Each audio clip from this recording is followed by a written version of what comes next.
when we came as commissioners, there were 15 of us from around the world, when we came as commissioners to the question of access to medicines, we were so appalled by the privileges being conferred on the pharmaceutical industry by way of extension of patents that we actually recommended an immediate moratorium on anything to do with pharmaceutical levels of cost as it relates to the WTO and intellectual property rights, and that the Secretary General of the United Nations, and I know they are considering this, should appoint a representative group of internationalists around the world who would sit down and redefine the intellectual property provisions of the WTO. And until that happens, everything relating to pharmaceutical products should be frozen and a moratorium be declared. And it was fascinating to see that there wasn't the slightest dissenting voice, and that there was such irritation and profound anger around the behavior of the pharmaceutical industry in the struggle for patents and the private free trade arrangements that are now being struck like countries, with countries like my own, Canada, with the EU, with countries in Asia, with individual countries in Latin America. All of these trade agreements showing preferential treatment for the extension of patent rights and data confidentiality. So any of you who are interested and haven't seen or read the Commission on HIV and the Law, I urge you to look at the chapter on access to medicines, because it is well argued and the recommendations are well set out. Now, if I may, to put that in a broader context, let me hearken back to Hillary Clinton's speech on December 1st last year on World AIDS Day, where the United States first used the phrase AIDS-free generation. And it's really important at this moment in time, when people feel an erosion in funding and a descent in prominence on international issues for questions of HIV and AIDS, it's really important to realize that phrases like AIDS-free generation are, they're useful rhetorical excursions, but they have very little applicability to truth. I'd like to know which generation she's talking about and what we're really referring to. If you look at the ingredients of that speech, I think it says it all.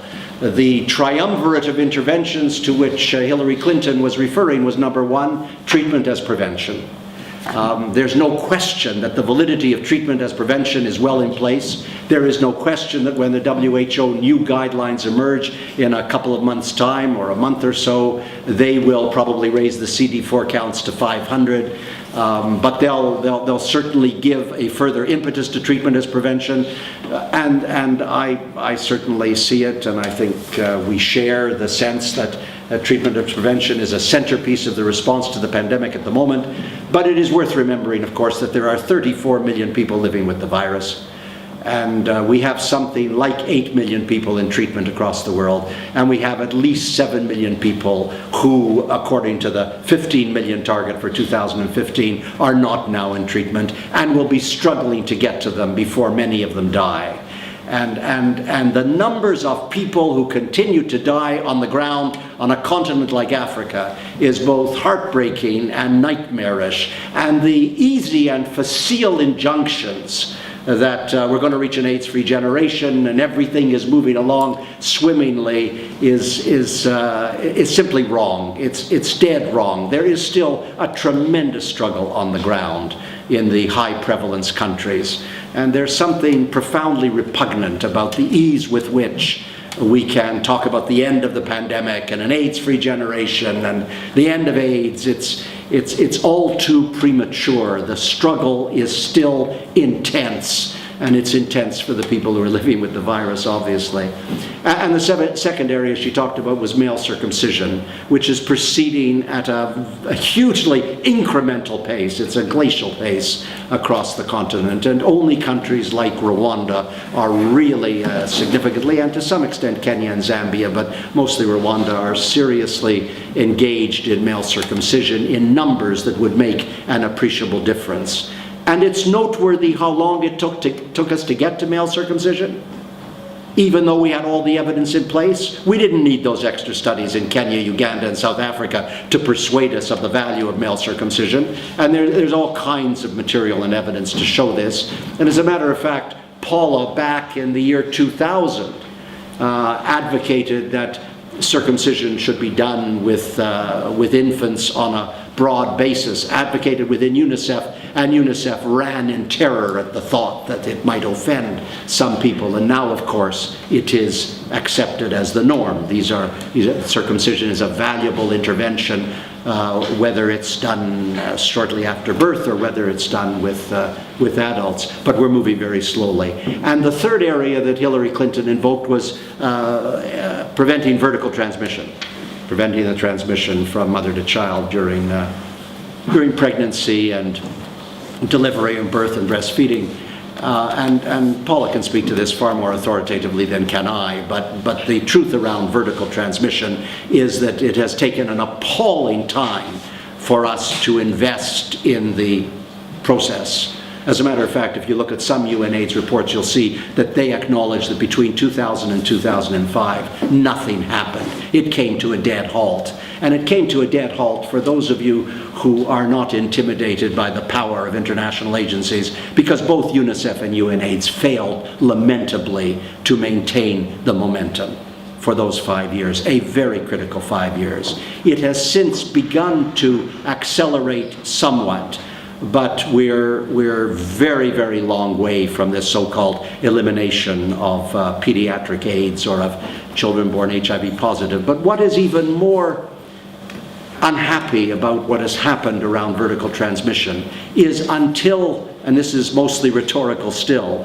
until the last year or 18 months, there's been no interest in the mother, no interest in the women at all. It has all been focused on making sure that children don't emerge HIV positive, and the idea that women should be put on antiretroviral treatment through the pregnancy and then for their lives to keep them alive has had absolutely short shrift.